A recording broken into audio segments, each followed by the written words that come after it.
how significant a Super Bowl win is on the CV. And I'm going to refer you to someone like Marino, of course, one of the all-time great quarterbacks. There's no doubt about that, and achieved so much, but never got a ring, and that's pretty much the first thing everyone says. Yeah, I think when you've got the body of a career that someone like Andy Reid has, it's not a significant factor. To me, he's probably the second best coach in NFL history who doesn't have a Super Bowl ring. And the best? Bud Grant being the number one.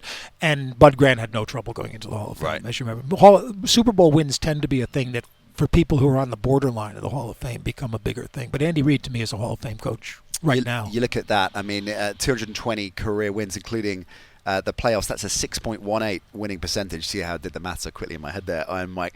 10 division titles he's won between teams. What do you think, is a point that Ross was making to me off camera about the importance you should weight on going into different situations and building up a successful team? I think that's a really good point, and Andy Reid has been very good at it. He's been helped by a couple of good front offices, but he's been the guy in charge, especially in Kansas City. They've been his decisions. He was great in Philadelphia at drafting to positions of strength, so that he would have the flexibility when the people who were in place got expensive and wanted to go, that he could then have replacements ready. He was very foresighted in that. He knows very well the kinds of players he needs to succeed with his system, and he's done a pretty good job of getting those kind of players. And of course, he had the vision to see Patrick Mahomes when people were doing things like trading up for Mitch Trubisky. Yeah, that's a really important point, and the situation has been win-win for both sides, of course. Mahomes falling into this era of Andy Reid where he wants to progress and introduce new things, or I guess establish or elaborate on the innovation that he's had throughout a lot of his career. It's the perfect storm, really, and it's been a terrific combination there. Talk a bit more, though, about that offensive mind of Andy Reid. We referenced a little bit on yesterday's show with Donovan McNabb in particular and Mike Vick as well. But I hear this all week long. He's an innovator. He's a great innovator. And we see what he's doing with this Chiefs offense now. But talk through that chronology of Reid as an offensive mind. Well, it's funny because because Mahomes has the mobility that almost all of his really good quarterbacks have had. But if you think about it, he's also gotten a couple of good games from guys like A.J. Feely, whose status around the league then went up, and they went on to other teams who were never able to do as much. He likes smaller backs. He likes quickness. He's never had, apart from Terrell Owens, really, a really dynamic number one receiver. Deshaun Jackson for a couple of years, maybe someone who could take the top off a defense the way Tyreek Hill does. Yeah. But he likes speed in general. He likes big offensive lines, which is smaller, quicker running backs can go behind. Although he had Deuce Staley, who was a really good straight ahead kind of runner, and it's a West Coast based offense that he's evolved for the modern game and kept up with in the modern game. And of course, the modern game football has become really offensively a matchup game. It's almost like basketball in that sense. So, he's got guys who can win individual matchups, and his offense is geared to get them to win those matchups. And I guess he tackles that stereotype that if you're using words like innovation and progressive, that you have to have a 37-year-old or even younger head coach. Sean McVay, for example, this time last year was getting a lot of plaudits for what he was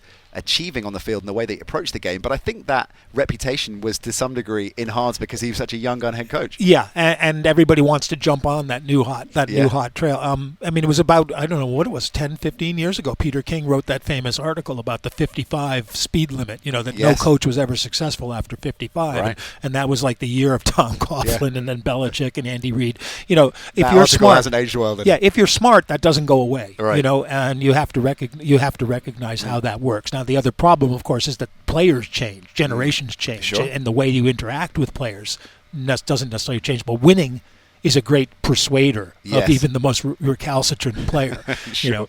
And you hear stories of how Reid will rock up in a meeting and found a play in a Division II college game that he really likes the look of and want to table that. It's brilliant to see.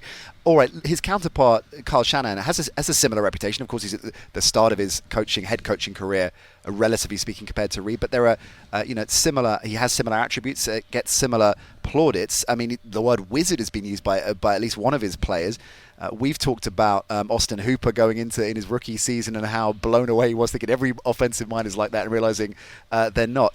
Talk about the kind of same question relating to Shanahan. You hear innovator, you hear all these words and adjectives applied. Talk about the kind of development you've seen in his career from coordinator to head coach and the kind of offenses he's putting into place. Yeah, well, first of all, as head coach, he's been very smart in that, like Robert Saleh was a great hire as defensive coordinator. And similarly with McVay in Los Angeles and Wade Phillips, Right. you get someone who you can lay that on and Let him run with it. be successful.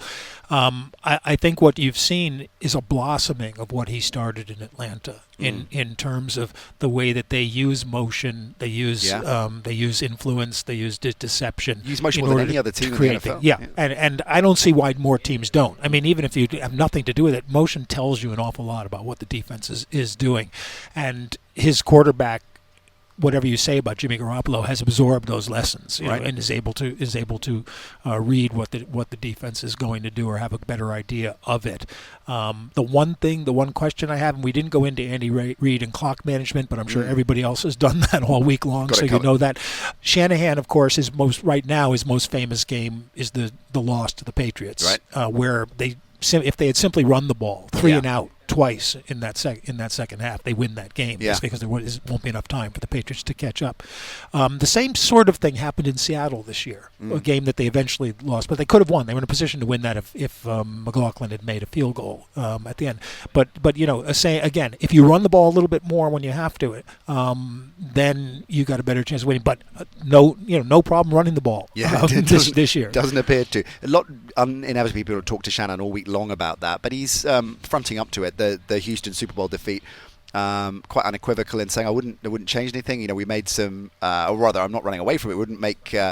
We realized we made mistakes. We wouldn't want to make the same mistakes again, but it hasn't seemed to phase him. It hasn't seemed to got in his head at all. Yeah, and one of the keys, I think, for Kansas City is to try to get them out of the play-action mode. I mean, one way you do that is take the lead. The other one is to put huge pressure on the quarterback, if he tries to pass off play-action. And play-action is designed to slow down the pass rush, among other things, so that if he has to throw drop back, then they're in trouble. But most of his play-action passing offense is designed to get him an open receiver. Go right back to the West Coast days, where that short pass to the running back out of the backfield, the tight end coming across, the slant to Jerry Rice, those were all designed to be safe passing plays. So Right. if you had 3rd and 4, you could throw that for 5 yards, and you you're didn't up have again. to run the ball. Yeah, interesting.